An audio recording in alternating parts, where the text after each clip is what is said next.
Hello, good morning everyone. Welcome to the online platform of SV Academy Rawalpindi. This is the video related to 10th class social science part, political science, chapter number 5th democracy. Last part जो है हम आज discuss करेंगे इस democracy chapter का। तो last video में हमने जो है इसकी मेरिट वगैरह पढ़ी थी। अब हम इसके डीमेरिट के बारे में पढ़ेंगे, इसके कुछ पॉइंट्स है डीमेरिट के बारे में। So let's start. Demerits of democracy.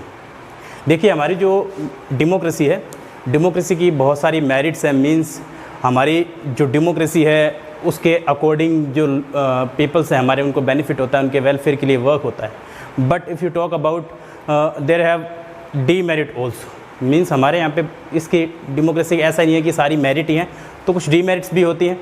तो देखते हैं, आज हम डिस्कस करते हैं क्या क्या डीमेरिट्स है जिसकी वजह से हमारे देश के अंदर जो एक इंडिविजुअल जो पर्सन है उसको क्या क्या यानी कि जो है लॉस होता है।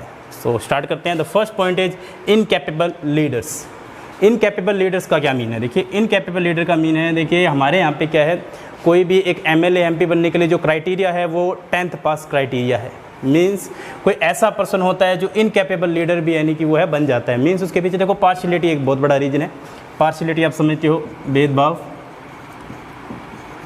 देखिए पार्शियलिटी कैसी रीजन है? देखिए जब भी क्या है कि कोई कैंडिडेट खड़ा होता है तो हम उसको कास्ट वाइज वोट दे देते हैं कि ये तो हमारी कास्ट का है, चलो इसको वोट दे देते हैं। तो उस वजह से भी पार्शियलिटी हो जाती है इस बेस पे।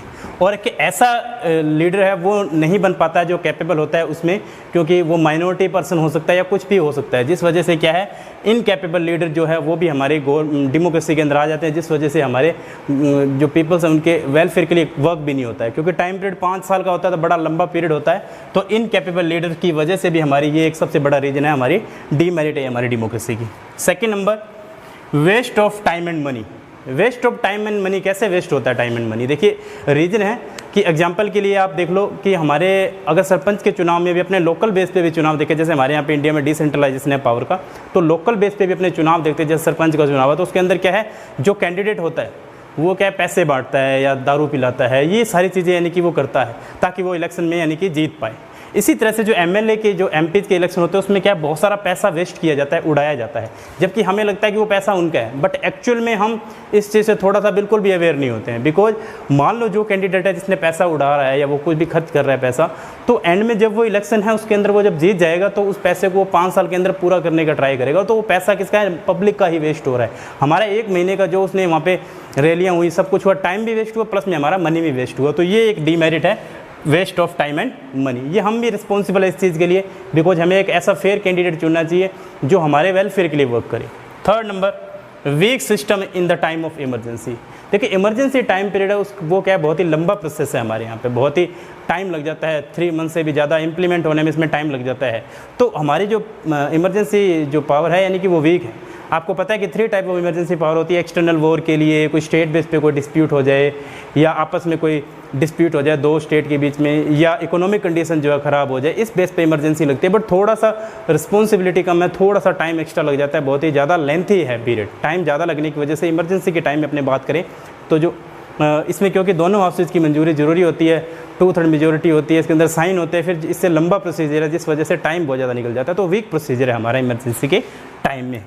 Fourth number, irresponsible government system. देखिए हमारे यहाँ पे जो गवर्नमेंट है, इफ़ मान लो हमारे यहाँ पे कोई सिस्टम है वो सही से काम नहीं हो पा रहा है, मींस कोई प्रेजेंट में कोई भी गवर्नमेंट है जो वर्क कर रही है, मान लो कोरोना से रिलेटेड केस है वो बहुत ज़्यादा इंक्रीज हो रहे हैं डे बाई डे, मतलब उसकी रिस्पॉन्सिबिलिटी लेने के लिए गवर्नमेंट है वो तैयार नहीं होती है, या कोई भी ऐसा काम होता है उसकी रिस्पॉन्सिबिलिटी नहीं लेते हैं। वो जो पास्ट में जो पार्टी थी उसके ऊपर यानी कि क्या है, वो सारा का सारा ब्लेम डाल देते हैं कि इस पार्टी की वजह से, अगर इस पार्टी ने अच्छा किया होता तो हम आज इस कंडीशन में नहीं होते, हमें टाइम लग रहा है ऐसा करने में। मींस वो दूसरों के ऊपर ब्लेम करने के बारे में सोचते हैं। तो रिस्पॉन्सिबिलिटी है, अपनी रिस्पॉन्सिबिलिटी ना लेके दूसरों के ऊपर उस चीज़ को यानी कि थोपने का ट्राई करते हैं। मींस अपने खुद रिस्पॉन्सिबल नहीं होते इस चीज़ के लिए। तो ये भी एक हमारी डीमेरिट है कि इररिस्पॉन्सिबिलिटी ज़्यादा शो करते हैं। नेक्स्ट है डिसइंटरेस्टेड वोटर। देखो because of the factor, in factor की वजह से क्या होता है कि मान लो जब गवर्नमेंट जो है हमारे भले के लिए काम ही नहीं कर रही है, अच्छे से वर्क ही नहीं कर रही है, तो जो लोग हैं लोगों के अंदर डिसइंटरेस्ट आ जाता है, मतलब डिसइंटरेस्ट पैदा हो जाता है। तो डिसइंटरेस्ट होने के बाद में वो वोट डालना पसंद ही नहीं करते हैं। वो कहते हैं कि हम नोटा को वोट डाल देंगे, हम वोट डालने ही नहीं जाएंगे। तो लोगों के अंदर डिसइंटरेस्ट पैदा होता है इसकी वजह से। ये इसी वजह से होता है क्योंकि रिस्पॉन्सिबिलिटी नहीं लेती है गवर्नमेंट, या हमारा सिस्टम अच्छा नहीं है, या टाइम एंड मनी वेस्ट होता है। उनको लगता है कि यहाँ पे सब पार्शियलिटी होती है, कास्टिज्म बेस पे वोट होता है, कोई किसी का भला नहीं करने वाला था। जब ऐसी नेगेटिव फीलिंग्स आती है लोगों के मन में, तो लोगों के जो लोग हैं उनके अंदर डिसइंटरेस्ट हो जाता है वोटर्स के अंदर। तो ये भी एक फैक्टर है जो हमारी डीमेरिट है हमारी डेमोक्रेसी की। नेक्स्ट है side effect of political parties. देखिए पॉलिटिकल पार्टी का भी साइड इफेक्ट है। देखो without a political party in India we can't run the democracy smoothly, because जो पॉलिटिकल पार्टी है वो बहुत ही ज़्यादा नेसेसरी है, मतलब नेसेसिटी है, क्योंकि कोई पॉलिटिकल पार्टी नहीं होगी तो गवर्नमेंट कैसे चल पाएगी। जैसे कि मान लो कांग्रेस है, बीजेपी है, आम आदमी पार्टी है, समाजवादी पार्टी है, बसपा है, कम्युनिस्ट पार्टी है, और भी पार्टियाँ, अकाली दल है, तो इन छोटी मोटी पार्टियाँ, सेंट्रल लेवल पे बहुत सारी पार्टियाँ, तो without a political party run करना बड़ा टफ है। लेकिन ये कहते हैं कि इनके साइड इफेक्ट भी है, बिकॉज देखिए पॉलिटिकल पार्टी अपने वोट के लिए रिलीजियस बेस पे वोट मांग सकती है, कास्टिज्म कर सकती है। तो ये बहुत बड़ा रीज़न है हमारे इंडिया के अंदर अगर कास्टिज्म हो रहा है, रिलीजियस बेस पे ये सब चीज़ें हो रही हैं, तो इसके पीछे रीज़न ये है कि पॉलिटिकल पार्टी उसका रीज़न है, बिकॉज वो फेक मैनिफेस्टो जारी करते हैं और वो धर्म के नाम पे लड़ाने की कोशिश करते हैं। उनको लगता है कि यहाँ से वोट आ रहा है तो उनको लड़ाने की कोशिश करते हैं। तो ये भी बहुत बड़ा रीज़न है कि जो पॉलिटिकल पार्टी है वो साइड इफेक्ट है हमारी डेमोक्रेसी के लिए, नुकसान भी है, बिकॉज वो अपने बेनिफिट के लिए कुछ भी कर सकती हैं। So that's why this is also the merit demerit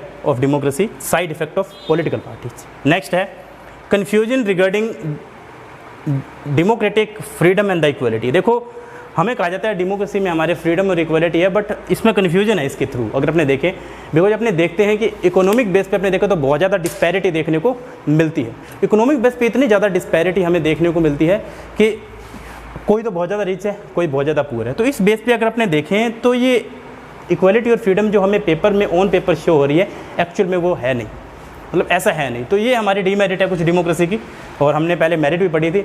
अब हम नेक्स्ट टॉपिक पढ़ते हैं कि क्या क्या एसेंशियल कंडीशन है, मतलब ऐसी क्या क्या एसेंशियल कंडीशन होनी चाहिए जिसके थ्रू हमारी जो डेमोक्रेसी है सक्सेसफुल डेमोक्रेसी बना सकते हैं और डेवलपिंग कंट्री बना सकते हैं। मतलब वो यानी कि डेवलपिंग कंट्री तो बेस पे चल ही रही है, उसको डेवलप कंट्री बना सकते हैं, ऑन द वे चल सकते हैं, उस डेवलपिंग वे पे चल सकते हैं, जिससे हमारी डेमोक्रेसी है उसके अकॉर्डिंग हमारी जो कंट्री है वो डेवलप कंट्री बन जाए। उसके लिए बहुत सारी एसेंशियल कंडीशन। चलो नेक्स्ट है essential condition for the success of democracy. Means हमारी डेमोक्रेसी को सक्सेसफुल बनाने के लिए क्या क्या एसेंशियल कंडीशन होनी चाहिए जिससे हमारी जो डीमेरिट है उनको इंप्रूव किया जा सकता है, हमारी डेमोक्रेसी है वो सक्सेसफुल डेमोक्रेसी बन सकती है। तो फर्स्ट पॉइंट है peace and order.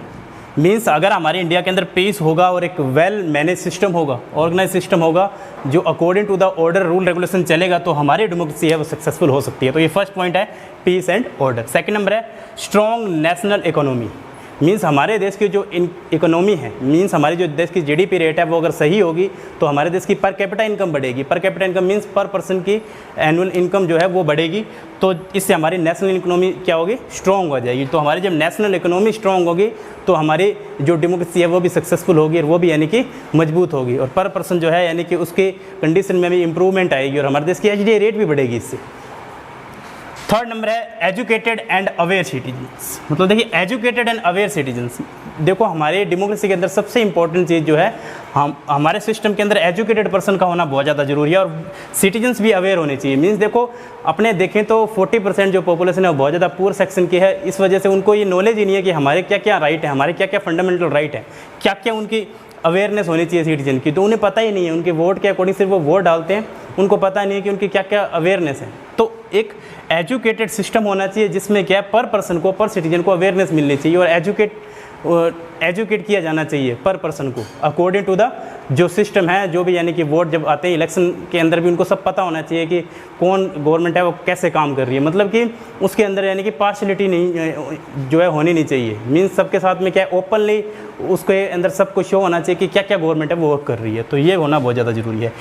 Building public mandate, देखो पब्लिक मैंडेट का होना बहुत ज़्यादा ज़रूरी है, बिकॉज देखो आज के टाइम में जो मीडिया का टाइम है, देखो मीडिया जो है वो सबसे इंपॉर्टेंट रोल प्ले करती है।